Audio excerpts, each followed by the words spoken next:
this is the Peter Pan story, roughly speaking. Peter Pan is this magical boy. Pan is the god of everything, roughly speaking, right? And so it's not an accident that he has the name Pan. And he's the boy that won't grow up. And he's magical. Well, that's because children are magical. They can be anything. They're nothing but potential. And Peter Pan doesn't want to give that up. Why? Well, he's got some adults around him, but the main adult is Captain Hook. Well, who the hell wants to grow up to be Captain Hook? First of all, you've got a hook. Second, you're a tyrant. And third, you're chased by the dragon of chaos with a clock in its stomach, right? The crocodile. It's already got a piece of you. Well, that's what happens when you get older. Time has already got a piece of you. And eventually, it's got a taste for you. And eventually, it's going to eat you. And so Hook is so traumatized by that he can't help but be a tyrant.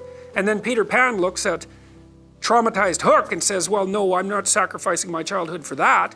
So that's fine, except he ends up king of the Lost Boys. In Neverland, well, Neverland doesn't exist, and who the hell wants to be king of the Lost Boys? And he also sacrifices the possibility that he'll have a real relationship with a woman, because that's Wendy, right? And she's kind of conservative, middle-class, London-dwelling girl. She wants to grow up and have kids and have a life. She accepts her mortality, she accepts her maturity. Peter Pan has to content himself with Tinkerbell. She doesn't even exist. She's like the fairy of porn. She doesn't exist. She's the substitute for the real thing. And so, but the dichotomy that you're talking about is very tricky because there's a sacrificial element in maturation, right? You have to sacrifice the pluripotentiality of childhood for the actuality of a frame. And the question is, well, why would you do that? Well, one reason is it happens to you whether you do it or not. You can either choose your damn limitation, or you can let it take you unaware when you're 30, or even worse, when you're 40. And then that is not a happy day. And I see people like this, and I think it's more and more common in our culture because people can put off maturity without suffering an immediate penalty.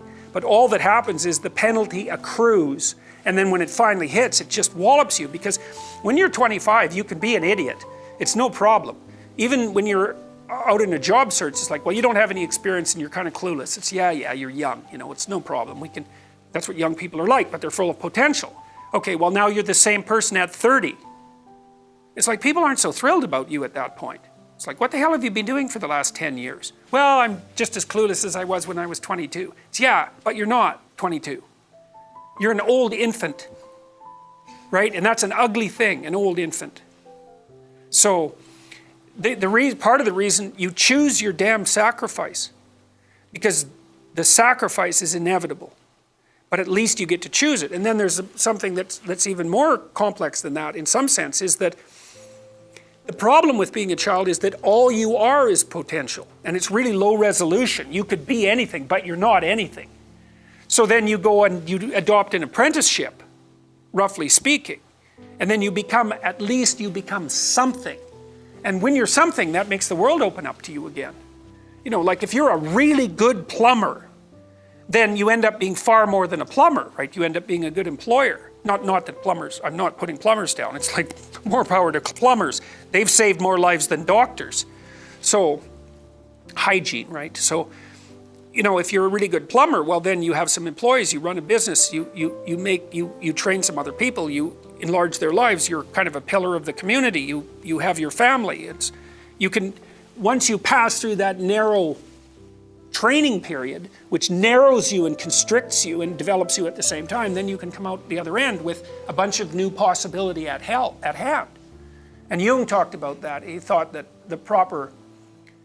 part of the proper path of development in the last half of life was to rediscover the child that you left behind as you were apprenticing. And so then you get to be something and regain that potential at the same time. Very, very smart. Well, he was very, very smart, so that's very wise thing to know.